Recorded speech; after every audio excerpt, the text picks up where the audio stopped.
It's my feel-good breakfast show.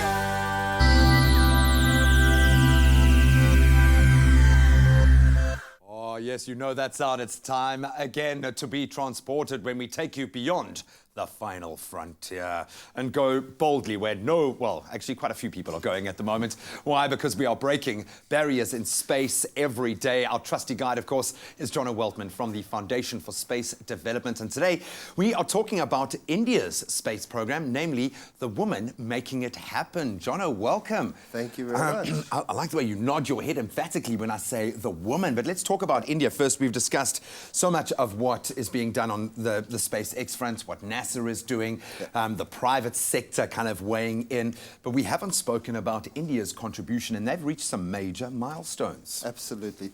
Look, the pioneers were what we call or deem the first world countries, but there is the emerging market that are very involved in space, and India is a shining example of what countries like India, South Africa, Brazil, China can do, what we can do, what we can accomplish, doing the hard science, doing it cheaper, doing it better. I'm glad you said doing it better, and a little part of that might have to do with the ingenuity of women. 25% of their workforce for this Mars orbital program are, in fact, ladies. Absolutely. ISRO, the Indian Space Research Office, is 25% female, which for a country like India is quite an accomplishment. But this specific probe, called Mangalyaan, has instrumentation, indigenous Indian instrumentation, which means it was manufactured and designed in India. And many of those instruments were designed, the programs were managed by women scientists. And it was an amazing accomplishment. There they are at the successful Mars insertion. What is the mission doing? Okay, so India decided they wanted to test their interplanetary skills. And so the primary objective of Mangalyaan was to get to Mars. Secondary objective was, can we insert into Mars and do some observations for 6 months? The idea was to last for 6 months. They successfully did it, 7 orbital maneuvers. They did it at a fraction of the cost, $74 million.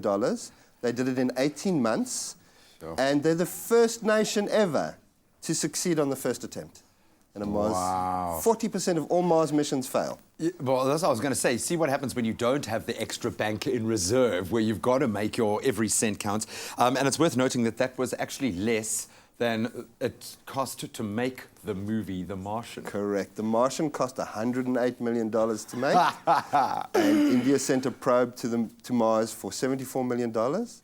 And it's still running 2 years and 6 days after its expiry date, and still taking observation and measurements for us. I love that. So obviously you mentioned a couple of names in that list of emerging markets, South Africa being one of them. How does this inspire you and your team and the people that you connect with here in South Africa? Do you think this is going to see South Africa opening a few more doors? Absolutely. We have a thriving satellite industry. SKA is a major accomplishment for our country, which will be very significant, but I would like to see us taking on even bigger projects. And that means going out and lobbying to do them, and they will create employment. The key thing is that $74 million was all spent in India, not in space. It didn't leave, It didn't leave India, and the same thing would happen here. I mean, we talk about like literally trillions of rands being spent on local energy sources and things like that. These are not budgets that are out of reach for the South African economy, especially when we're plugging that money back in to our own economy. I absolutely love it. Oh, man, you've given me goosebumps. Every week, actually, it gives me goosebumps, but inspired by what the so-called third world is doing at the moment, breaking through that final frontier.